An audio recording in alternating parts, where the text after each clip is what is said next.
I'd like to invite all of you, because we're going into the human.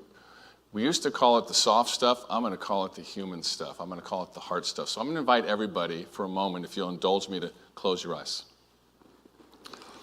And I'm going to speak to the women first. So women, imagine in your families, your communities and organizations that the men you work with, work for, the men in your personal and business life, like your husband, boyfriend, brother, son, dad, being connected to their emotions. Imagine that these men, including your boss, work peer, team member, could not only be with your emotions, but could show you theirs in a non-reactionary way. That they wouldn't feel threatened by your contribution, rather they'd insist on it. That you were truly valued and respected for who you are as a person. To the women in the audience, I ask you to imagine how that would feel. Now, guys, I want you to imagine winning at home and winning at work. See yourself as an inclusionary leader who comes from the heart, that from your empathy and ability to feel and experience your emotions, you successfully leverage and maximize the value of different viewpoints of the men and women on your team, and that as a result, your teams are optimized. Innovation is a result, and there's better decision making that occurs. And that the women you work with and live with support you and are closer to you as a result. Imagine if you have a daughter, a sister, a girlfriend, a partner, a mother, thanking you for being a stand-up guy and doing your part to leveling the playing field for them. Imagine other men wanting to align with you to step up as well. So guys, imagine how that would feel.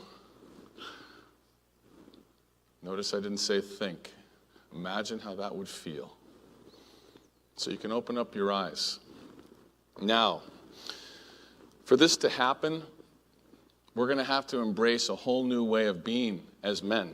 And we're going to need to do this in partnership with women. We as men are heeding a global wake-up call to healthy masculinity, the power of the heart. This is what we're going to need to step up to. So I have a vision that I want to share with you. I have a vision of a world where men are embracing a new way of being a man. That in all that we do, that in all our relationships with women, in our leadership style, as men, that we are conscious and emotionally articulate, that we are vulnerable.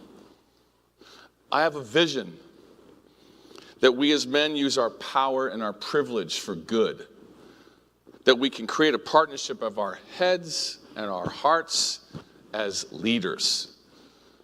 I have a vision of the women around us feeling safe and empowered and supported and valued.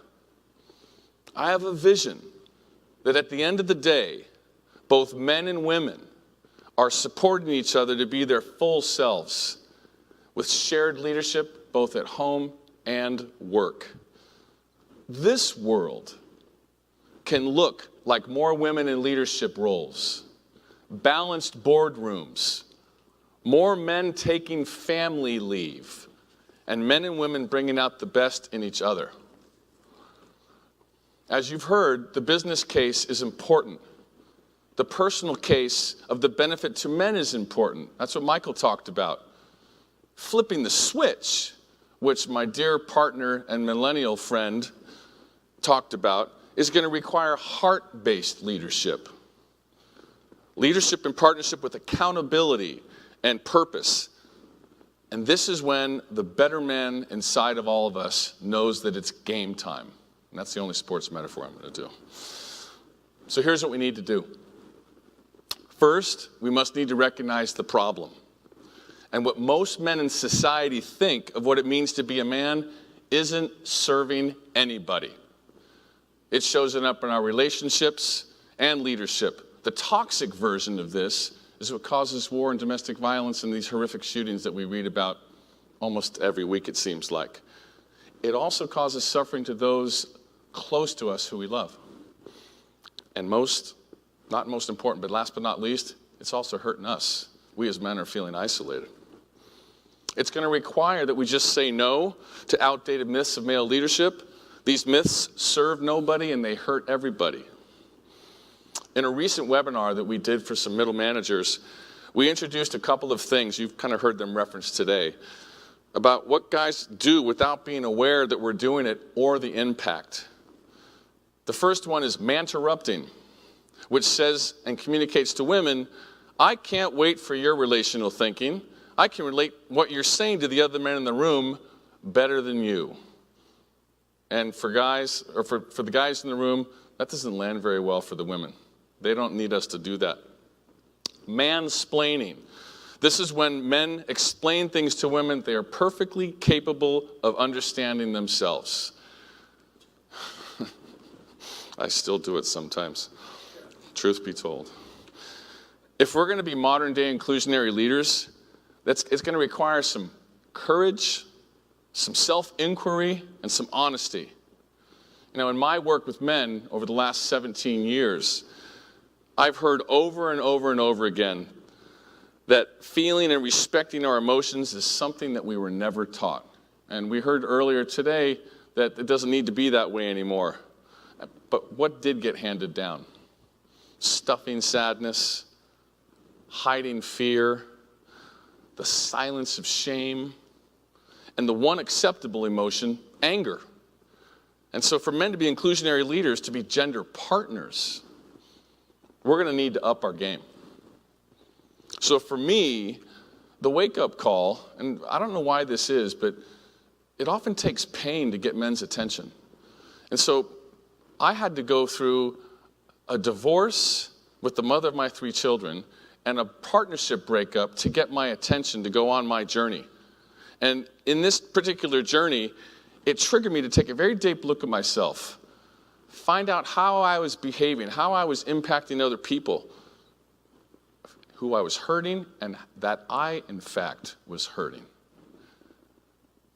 It's not that I was a bad guy. I just wasn't aware of all that I was capable of being as a man.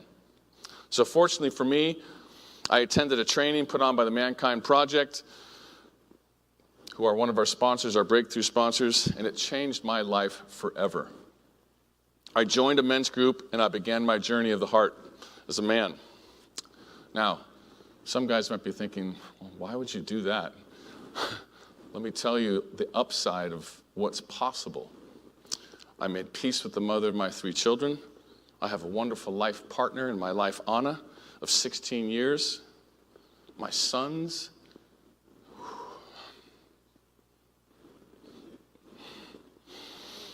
My sons are emotionally aware. My daughter, Emma, has a chance.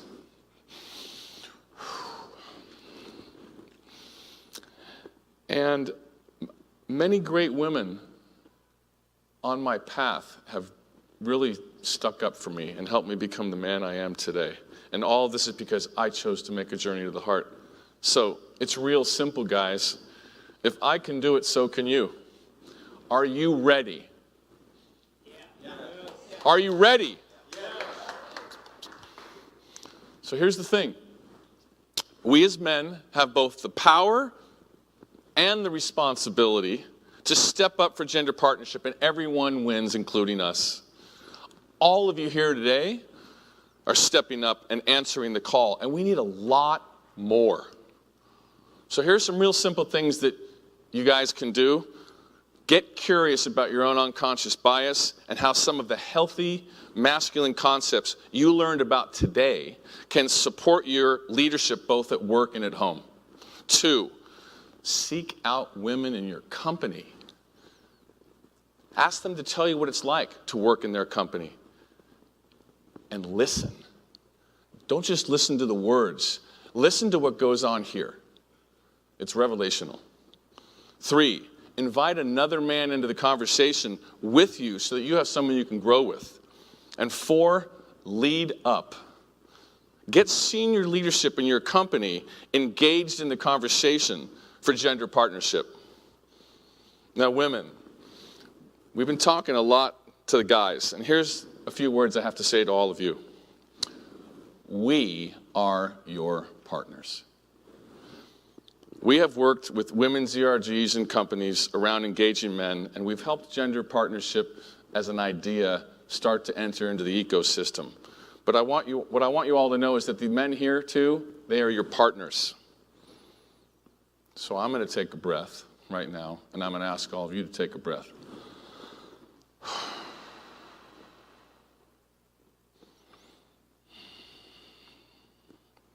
I could say a lot more, but I don't think I need to. So what I do want to say is thank you, each one of you, for coming today. And whatever reason that brought you here, take it back out there. And I want to thank our sponsors, all of them. Let's see if I can remember all of them. PG&E, Hanson Bridget. Let me do this myself. It's okay. Genentech, Price Waterhouse, the Mankind Project, Jameson Vineyards, and Half Moon Bay Brewery and the San Francisco Giants. Go Giants. So there's some exhibit tables downstairs. Go down there and visit them. We're going to have, I think, a taco truck downstairs. We're going to have some libations.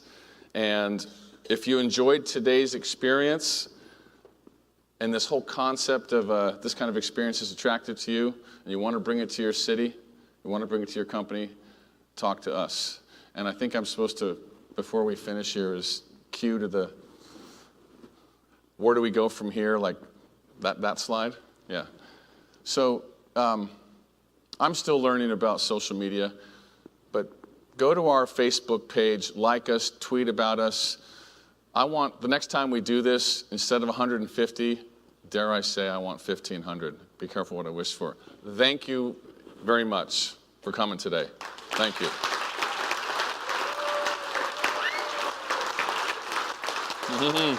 Wow. Wow.